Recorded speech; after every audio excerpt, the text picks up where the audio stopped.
Welcome back to the Staying Young Show, the voices of executive medicine of Texas. This whole hour is about helping you get and stay healthy. We just finished with celebrity chef and author Melissa Costello, and now we're joined by one of my favorite fitness gurus, Kristin Raza.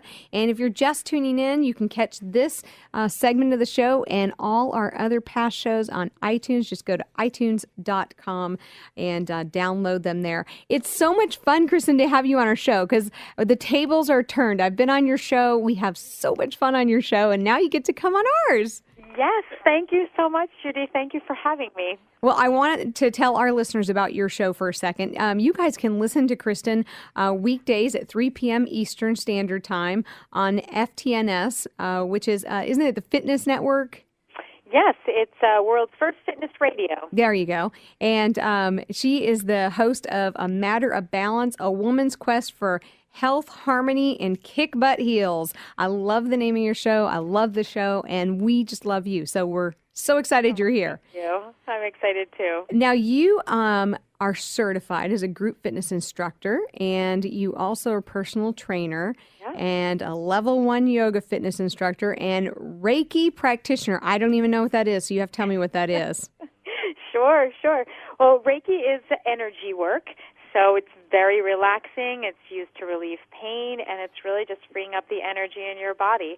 And it's a very ancient Japanese technique, and anyone can do Reiki. I've actually had a few levels of Reiki training, but it's very simple. Hands, energy coming through the hands on, or even not even touching. You can actually get a very relaxing Reiki session without even having any physical touching. That's interesting. Now, you're the owner of Interplay Health Fitness Studio, so do you guys do Reiki there? Most of my Reiki work is to private clients, so I generally will travel to their homes and do it there. So we don't really do it in our studio. So if we need to all get back in touch with our energy, I say that tongue in cheek because the doctors are looking at me like I am not doing some kind of touch something. No, I'm sitting there trying to figure out. It's been around for hundreds of years, and it really works. Well, I'm trying to get wrapped around fitness radio. I'm like, well, I could probably do an aerobics instructor deal on that. I could just do it from a chair and, wouldn't even have to move. Just That's right. Yeah, be a cheerleader. Right. Well, on FTNS, we have all kinds of programs. We have programs about healthy eating. We have some serious weightlifters for the real serious bodybuilders. Some of the strongest folks in the world actually have shows on FTNS. I saw that. And when they're scary. They scare me. Their photos are up on the nice, FTNS website. I know. They are. They're got bulging, the way you think of muscles, right? Right, exactly. And we're just, on A Matter of Balance, we're just the average women that want to just get out and move around, All right. Now, I know you've been really active your whole life, right? I mean, if I recall, you've been like dance and all of that stuff, gymnastics, cheerleading. But you had a real big scare with your dad, and he was young. Wasn't he like 38, and he had, was it bypass? Yes, yeah. My father had a triple bypass open heart surgery when he was 38 years old, and that I was in junior high at the time. So it was really my first introduction to the importance of health and all of the healthy habits, because he had the whole list of, he didn't exercise, he didn't eat well, he was a smoker, he was overweight, he had a very high-stress job, all of those things that we can have control over. So that was really the first lesson for me that, wow, taking care of your health is really important.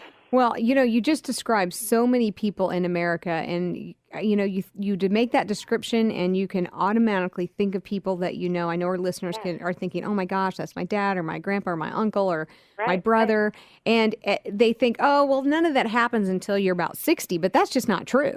Well, Exactly, and it's not, you can't blame it on genetics, because my grandmother, my dad's mom, lived to be 103. So, he had the good genes, but he didn't have the habits. Well, it's not acceptable at 60 to have a triple bypass either, Well, I was going to say, we're seeing diseases that we used to not see in patients till they were in their 50s and 60s. Obviously, your father's was at a very young age, even for when when it happened to him. But Right. we're seeing the diabetes, the hypertension, and in these 30-year-olds and now down into the 20s, and it's like you guys are aging fast. Yes. Yes, and you want to know something interesting? At the time we lived outside of Detroit, and the only place that would take him was the Texas Heart Institute. So he came down to your neck of the woods.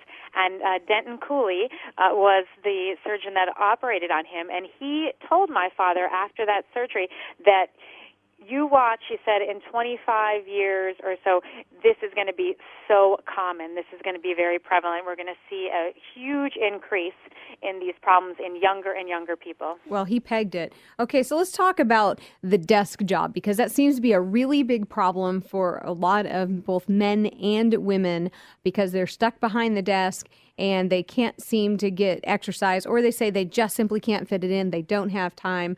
But you have some great tips for you're at work, you can still fit some of this in. So let's go over some of those. Well, I think one thing you can do, because a lot of us are sitting at a computer all day, is really try to think out of the box and get out of your chair. So you can do that by getting a stand-up desk or maybe a drafting table. I know when I was in corporate, I saw more and more executives utilizing the stand-up desk. And actually, when they would be doing phone calls using that kind of desk, it even made them more confident, authoritative, because their posture was better.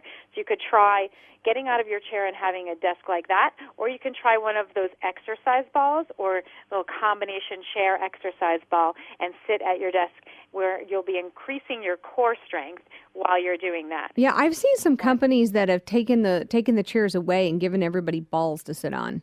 That's excellent. I think it's excellent. It helps with their back muscles as well. Yes, absolutely. Absolutely. And also, we get into the habit of emailing our colleagues that are down the hall. So I say, get up and go to them physically. Get up out of your chair more often.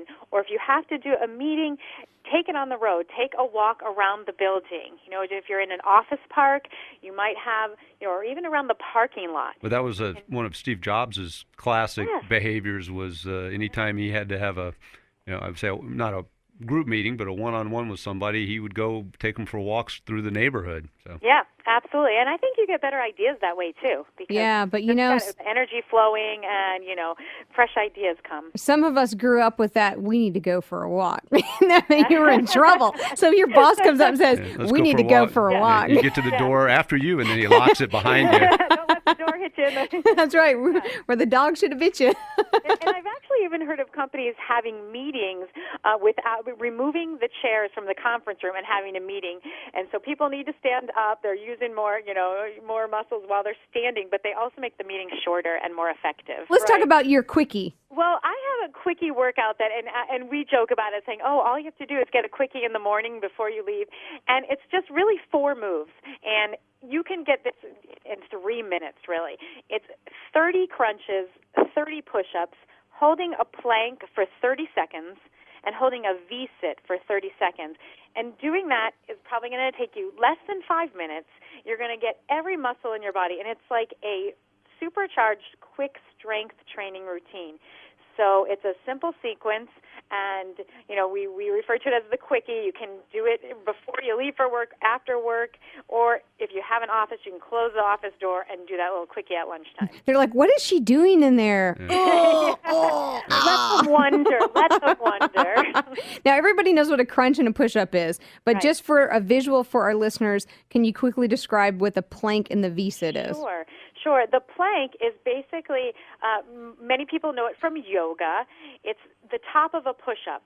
So it's an isometric exercise. It looks like you're about to do a push-up. Your arms are extended. You get on the ground, extend your arms, straighten your back out like a plank, like the term says, and you're holding that and strengthening your abs, your upper body. It's great for core work. And hold it for 30 seconds. If you can do it for a minute, great. If you can do it for 10 seconds, start out with 10 seconds and then try to work up to at least 30 seconds and maybe even eventually challenge yourself for more. So it looks like you are about to do a push-up, but you're going to just hold in that position with arms straight.